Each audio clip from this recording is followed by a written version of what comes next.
la inmortal pretensión de normalizar a Maduro. Lo vi al llegar a Srebrenica y lo dije, aquí está ocurriendo un cámara lenta. En el Consejo de Seguridad dijeron que era una exageración al año, mientras los europeos decían que había que dialogar. En Bosnia, 300.000 musulmanes y mujeres. Era política de Estado. Los europeos recomiendan diálogo cuando se trata de los problemas de otros. Nos van diezmando mientras a la distancia insisten diálogo y nunca ponerle un dedo encima a Maduro. El paralelo fue trazado por Diego Arria en Ginebra.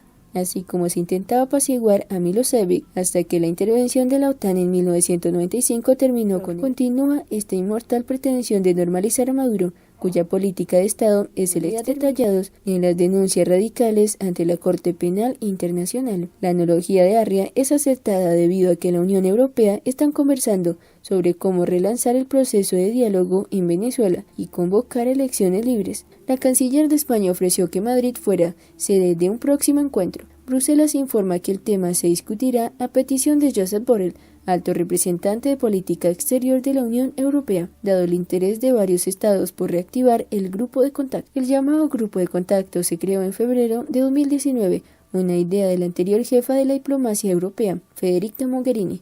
Dicho grupo planteó básicamente un solo objetivo, irrealizable si la intención genuina era la democratización de Venezuela, elecciones en 90 días y organizadas por Nicolás Maduro, justamente con las instituciones electorales existentes. La reunión inicial de entonces se llevó a cabo en Montevideo, bajo el auspicio del gobierno de Tabaré Vázquez, próximo a concluir el 1 de marzo, cuya política exterior estaba alineada con Maduro por opacas razones. Ante el incumplimiento, Mogherini tuvo que darle a Maduro otro plazo perentorio de 90 días, pero como Maduro siguió allí después de varios 90 días, archivaron la hipocresía hasta el nuevo aviso, o sea, hasta hoy que la reciclan. Dicha iniciativa no cuenta con la participación de la OEA, la organización regional más importante. Imagínese ello en reverso, una crisis política en una nación europea, en la que una gestión diplomática de la OEA no incluya la participación formal de la Unión Europea. Es un absurdo que revela el principal objetivo, disputarle el terreno a Estados Unidos en su zona de influencia, pues en ello reside una buena parte de la llamada identidad europea. El grupo de contacto jamás admitió la recomendación de experto electoral alguno en relación a la necesidad de una transformación de raíz del sistema electoral para llevar a cabo una elección creíble, ello además de la Maduro, y que dicha tarea requiere bastante más de 90 días. El término diálogo siempre ha sido un eufemismo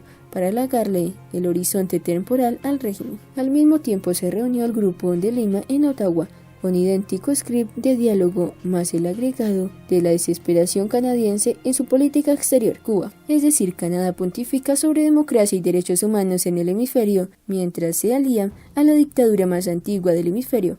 Algo así como un triple salto lógico, ético y diplomático, del cual esperan caer de pie gracias a los votos que los cubanos les traerán para ocupar un asiento en el Consejo de Seguridad de Naciones Unidas. O eso creen ellos, fantaseando con la idea de que el castrismo cumpliría con su palabra. Así fue como impulsaron al coordinador del Grupo de Lima, el peruano Hugo de Sela, a admitir la inutilidad del propio Grupo de Lima. Llegamos a la conclusión de que emitir declaraciones como las que hemos estado emitiendo no conducen realmente a una solución, así que decidimos cambiar el método. O sea, ahora reconocerán a Maduro, luego de haber rechazado su elección de 2018 por fraudulenta en declaración de junio de 2018, precisamente. Acrobacias discursivas múltiples y en varias direcciones observará el lector. No es ese un número que se vea bien en la área circense, pues los canadienses también le hicieron decir a Díaz Cela que ahora el Grupo de Lima iniciará un diálogo con Cuba en la búsqueda de una solución que debe estar basada en elecciones libres y debe ser pacífica. Además de Canadá y Perú, las negociaciones con Cuba incluirán a Argentina, cuya política exterior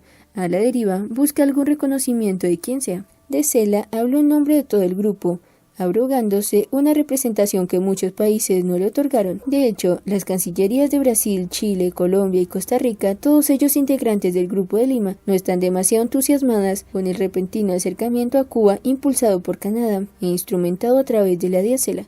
No era lo previsto, dicen algunos. Tampoco quedó claro si la solución pacífica que auspiciará el Partido Comunista Cubano con la bendición canadiense incluirá o no de los 20-30.000 oficiales militares que protegen a Maduro. En el DGCM controlan el aparato de inteligencia, los aeropuertos, las cédulas de identidad y el padrón electoral. Tampoco se dijo si Cuba levantará las sanciones a la economía y al pueblo de Venezuela, es decir, los miles de barriles de petróleo que recibe cada día como obsequio. Tantos absurdos juntos deben ser leídos en el marco del hecho más relevante del hemisferio en al menos una generación, la elección del secretario general de la OEA el 20 de marzo próximo.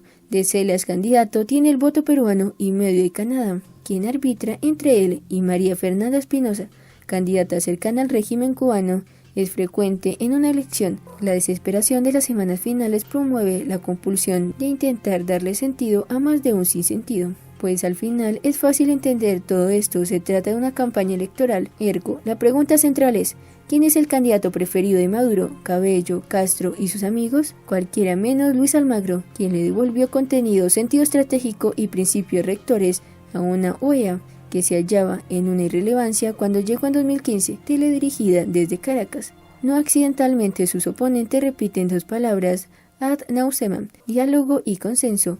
Proceden como si la historia comenzara de cero cada vez que se les ocurre. Olvidan que la primera instancia de diálogo con el régimen de Maduro ocurrió en abril de 2014 y Almagro estuvo allí. Los conoce muy bien, saben mejor que nadie que cuando Maduro habla de diálogo, Maduro continúa en el poder. El consenso, por otra parte, no es consenso a la carta, sino con menú fijo. La OEA tiene un mandato institucional, una verdadera constitución de las Américas. Son los documentos fundamentales que consagra el sistema interamericano de derechos humanos. La Carta Democrática, por ejemplo, dice en su artículo primero que los pueblos de América tienen derecho a la democracia y sus gobiernos la obligación de promoverla y defenderla. Quienes quieren consenso, allí lo tienen, está escrito, o lo buscan con dictadura. Todo esto me recuerda a la banalidad del mal, expresión inmortalizada por Hannah Arendt, el subtítulo de Esham en Jerusalén, libro que recopila su cobertura de juicio para The New Yorker.